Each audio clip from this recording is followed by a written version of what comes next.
Hello po sa inyong lahat mga kabaryan, nandito na naman po ako si Pinoy Coin Hunter para atin pong pag-usapan ang tungkol sa isang Philippine altcoin na ibinebenta ng isang online seller dito. Ito po ay isang 1945 na 5 centavos. Yan, 1945S Philippine 5 centavos po siya. At nakikita po natin dito ay ang kanyang reverse side po ito or likod na bahagi ng lumang barya na ito. At ito naman po yung ito talaga yung kanyang harapan. Kung saan ay nakikita po natin dito yung isang nakaupo na tao at parang pinagmamasdan po niya yung umuusok na bulkan. Yan, nakatatak po rito yung mga salitang 5 centavos at saka Filipinas. Yan, ito yung kanyang reverse naman ay ito po yung nakikita natin dito yung lumang-luma na selyo. United States po yan of America, 1945. Yan, nakikita natin dito yung maliit na S. Yan, S 1945. Ito po ay yung panahon pa na ang Pilipinas ay nasa ilalim ng bansang US or America. Kaya ayan, aalamin po natin sa video na ito kung magkano yung kanyang bentahan dito o yung kanyang presyo. Ayan, pero bago po natin alamin yan ay mas kilalanin pa natin ito dito kay Numista. Ito naman po yung sample ni Numista rito. Ayan, mas malinis yung kanyang sample po rito na barya. Yun nga lang at 1944 yung kanyang taon. Ayan, kasi kay online seller po rito ay 1945. Ayan, ito po ay gawa sa nickel brass. Copper ay, yung kanyang copper ay 65%, yung kanyang zinc ay 23%, yung kanyang nickel ay 12%. Ayan, ganito po yung kanyang gilid na bahagi. Plain lamang po siya at hindi po siya reeded. Ayan, minted po siya sa bansang US. Yan, sa Philadelphia at saka San Francisco. Yung may tatak na S ay minted po siya sa San Francisco. Yung wala ay sa Philadelphia. Kaya yan, ito naman po yung kanilang mintage. Ayan, yung 1945 na S ay ang laki po ng kanyang mintage. Nasa 101,116,000 na piraso yung nailabas na ganitong klase ng lumang barya. Kaya yan, dito po siya, kabilang po siya dito yung ibinebenta ni kabarya rito, ni online seller dito na kanyang 1945 na 5 centimos coin S. Ayan, may tatak po siyang S. Yan po ang nagpapatunay na siya po ay minted dito sa San Francisco. Ayan, yung wala ay sa Philadelphia. Ngayon yung kanyang frequency, maski mas mataas yung bilang ng kanyang mintage, ay mapapansin natin na 41 yung kanyang frequency. Ayan, mas mababa po siya kumpara dito sa 1944.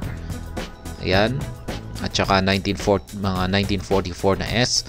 Ayan, mas mababa po yung kanyang frequency. Ibig pong sabihin ay maski mas malaki po yung kanyang piraso na nailabas, ay mas konti na lamang yung may hawak nito ngayon, nasa 41% kumpara sa mga taong 1944 na ito. Yan, ibig sabihin ay marami po sigurong nawala na 1945. Kaya ayan, yung kanyang presyuhan po rito ay nag-uumpisa po sa 12 pesos yung kanyang good condition. Very good condition ay 17, ganun din yung fine. Very fine ay nasa 50 pesos, extra fine ay 87 pesos, almost uncirculated ay 110 pesos, at saka uncirculated ay 110 pesos na rin po. Yan, pero mahirap nang makahanap ngayon ng ganito na almost uncirculated or uncirculated. Meron lamang po siguro, pero iilan lang talaga, at saka malamang ay hindi pa nila binebenta yan. Saka yung extra fine ay meron siguro. Pag maswerte tayo ay meron tayong mahahanap na extra fine at maging very fine. Yung dito, yung binebenta ni online seller dito ay siguro masasabi nating good condition ito. Kaya ibig sabihin, kung ang pagbabasehan natin sa presyuhan dito ay kay Numista ay nasa 12 pesos po siya. Ngayon ay pagdating naman po sa mga community groups, yan, iba naman po ang presyuhan sa mga community groups. Base po sa latest na aking pagtatanong ay yung good condition po nito ay nasa mga 70 pesos naman po. Ayan, mas mataas kumpara kay Numista. At ngayon ay alamin naman po natin kung magkano ang presyuhan ni online seller dito. Kaya binebenta po niya ito sa online store na si Carousel. Kaya ayan po siya. Mukhang medyo kumupas yung kanyang detalye dito sa kanyang overside na ito. Ayan. Tsaka may mga gas na siya. Mas maayos yung nandito. Yung kanyang reverse side. Ngayon ay magkano nga ba ang bentahan ni online seller dito? At ayan, wag na po nating patagalin at atin na po itong alamin.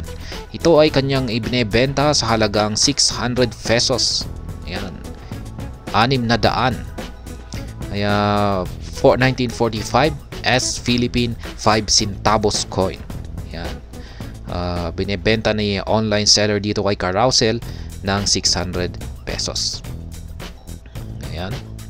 Yan po yung kanyang mga description dito. Ayan. Tingin ko ay okay na rin po yan kasi lumang-luma na yung ganito na uri ng barya. 1945. Mas mahirap pang makahanap ng 1945 kumpara sa 1944. Marami po yung may hawak ng 1944. Madali lamang po makahanap ng ganito 5 centavos na may taong 1944. Pero yung 1945 na kagaya nito ay medyo mas mahirap, medyo bihira. Ayan pong muli.